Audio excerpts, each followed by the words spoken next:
প্রবাসীদের হাতে টাকা থাকে। রোজগার করে, ভালো রোজগার করে, টাকা সঞ্চয় করে। সঞ্চয় করে যে ভুলটা ১ম এ করে সেটা হচ্ছে একটা বাড়ি করে। একদম দারুণ কথা বলেছেন। আর কিছু থাকুক না থাকুক একটা বাড়ি হয়েছে। বাড়ি হয়েছে। তো আমি এরকম আমার খুব কাছের কয়েকজন প্রবাসীকে দেখেছি যে আমাদের ঘর যখন টিনের ঘর ছিল, তখন তার বাড়ি বিল্ডিং। হ্যাঁ? বিদেশ থেকে টাকা এনে করেছে। কিন্তু পরবর্তীতে ২০ বছর পরে আমরা যখন বড় হতে থাকলাম, আমরা যখন আয় রোজগার করতে থাকলাম, দেখলাম তাদের সন্তানগুলো বাজার করতে পারে না। বাড়ি বিল্ডিং। বিল্ডিং এ থাকে। তার মানে they don't know money management. Money management. আমি তাদেরকে মানি ম্যানেজমেন্ট শেখাই। যে কিভাবে তুমি তোমার টাকাটাকে ব্যবহার করলে টাকা তোমার কাছে আছে। হুম, একটা মানুষের সমস্যা তো আমার টাকাই নাই। হুম, অথচ তোমার কাছে টাকা আছে, হুম। সেটা ব্যবহার করতে না পারার কারণে তুমি ক্ষতিগ্রস্ত হচ্ছ। সো এইটা আমি তাদেরকে যখন শেখানো শুরু করলাম, আমি দেখলাম যে দারুণভাবে তারা উপকৃত হচ্ছে এবং অনেকে বাড়ির ফাউন্ডেশনের একতলা করে বন্ধ করে দিয়েছে। এরকম ঘটনাও ঘটেছে আমার সাথে। হ্যাঁ?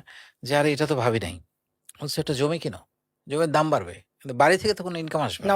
ওটা থেকে আসবে না। আর তুমি ওই যে বিদেশে আছো, লোককে দেখানোর জন্য বাড়ি করতে হবে, ওই লোক কি তোমার বাজার খরচের টাকা দিবে?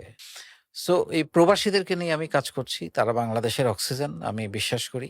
তারা টাকা পাঠায় বলে আমরা ভালো আছি। প্রবাসীদের জীবনটা যদি আপনি দেখেন, আসে, বিয়ে করে, চলে যায়। বাচ্চা হয়, বাচ্চাটা বড় হয়। বাচ্চাটার গায়ের গন্ধ পায় না, ছুঁইতে পারে না, তাকে আদর করতে পারে না, তাকে পড়াইতে পারে না, স্কুলে নিয়ে যেতে পারে না। তারপরে হয়তো ৫ বছর ৬ বছর পরে আসে। বাবা মারা যায়, মা মারা যায়। দাফন দেখতেও পারে করতে না, আসতে পারে দাফনও না। করতে পারে না। দাফন করতে আসতে পারে না। তাহলে এভাবেই কি তাদের জীবন কাটবে সারা জীবন? আর মধ্যপ্রাচ্যে তো সে গ্রিন কার্ড পাবে না যে সে না। ওখানে যেয়ে আজীবন থাকবে। তাহলে সে গেছে হলো একটা অর্থনৈতিক স্বাবলম্বী হওয়ার জন্য। ওকে অর্থনৈতিক সংস্থান যখন হও, দেশে আসো। হুম। দেশে আসলে কি করবে? সে জানে না দেশে আসলে কি করবে। কি করবে, কিভাবে স্টার্ট করবে, প্রতারণার শিকার হয়। এই জায়গাটাতে আমি তাদেরকে সাহায্য করছি, কাজ করছি।